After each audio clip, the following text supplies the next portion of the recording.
A new survey on adult digital literacy conducted for the first time by the Education Ministry finds that 8.2% of adults in the country, or about 3.5 million people, struggle with even the most basic use of smartphones, computers, and digital kiosks.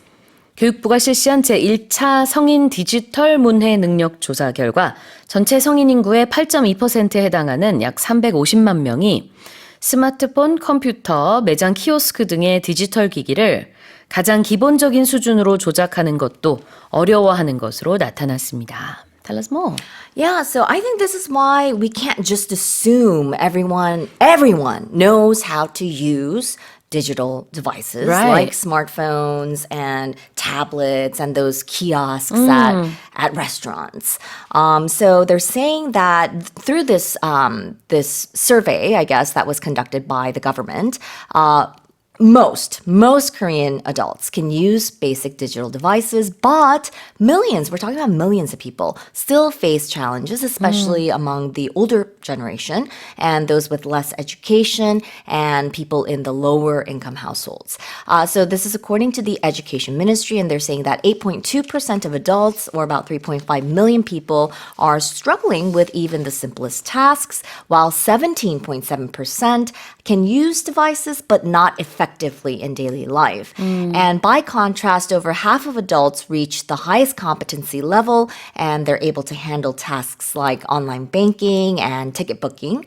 But the gaps were especially sharp by age and background, with nearly 1 in 5 adults over 60 falling at the lowest level, along with a third of those with only middle school education.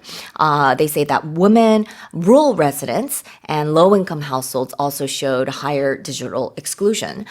So the ministry is planning to expand training programs, including mobile education buses for seniors, especially in rural areas, and practical training in banks and retail stores. And officials say the goal is to prevent anyone from being left out behind in Korea's rapidly digitalizing society. Those training programs are so vital. I know some people do that as a sort of volunteering gig, and they will just help out with the elderly and teach them how to use these devices. Because the good thing is, it doesn't require a whole lot of time to learn how to do it. Just, maybe, I don't know, a few minutes or an hour or two, depending on how familiar you are with these, is enough for you to then be able to use it in your everyday life. Right. You can do this at home too, because we often, when we go home, I have to teach my mother-in-law or my father-in-law to use certain banking programs because they are a bit complicated. Yeah, exactly. Yes. So even if you don't take part in these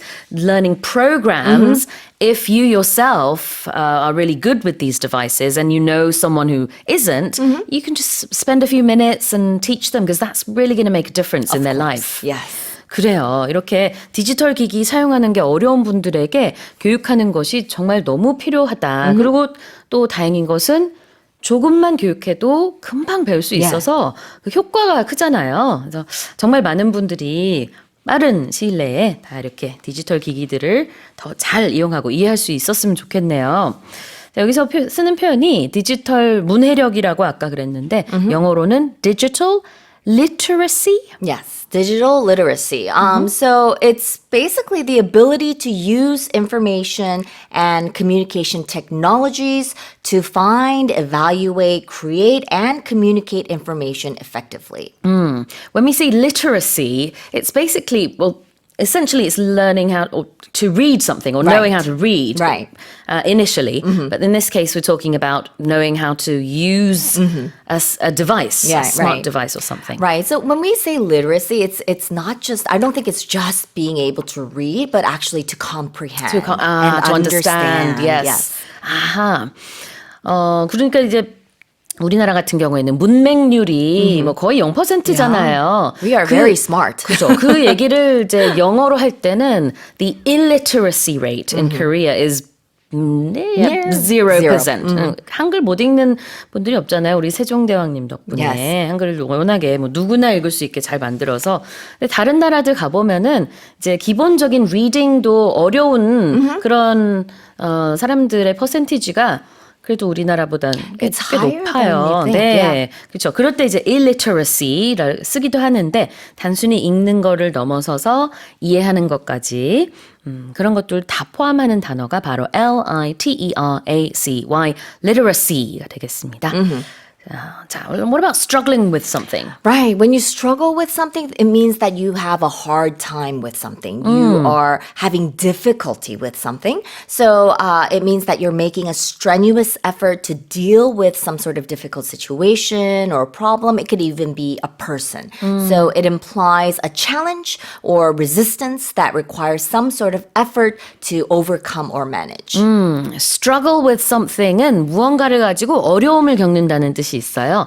이게 뭐 대단히 어려운 게 아닐 수 있고 아주 사소한 거 가지고도 이게 잘 안 돼 할 때도 쓸 수 있는 표현이라서 이 경중은 콘텍스트에 따라서 많이 달라질 수 있습니다. Yeah. You could struggle with digital devices, which is maybe a pretty serious issue, or you could be struggling financially, which Yeah. is even more serious. Yeah. But you could also struggle with a word. You could struggle with a word. You Yeah. could struggle with a door that's Yeah. that's not opening. Exactly. Yeah.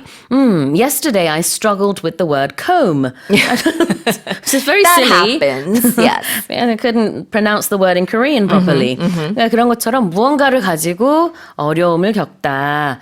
이게 이게 고생하다라고 할 수도 있고 뭐가 잘 안 된다 이렇게 해석을 할 수도 있어요. 자, 그럼 다시 한번 제가 이거 감안하면서 읽어보겠습니다. A new survey on adult digital literacy conducted for the first time by the Education Ministry finds that 8.2% of adults in the country, or about 3.5 million people, struggle with even the most basic use of smartphones, computers, and digital kiosks.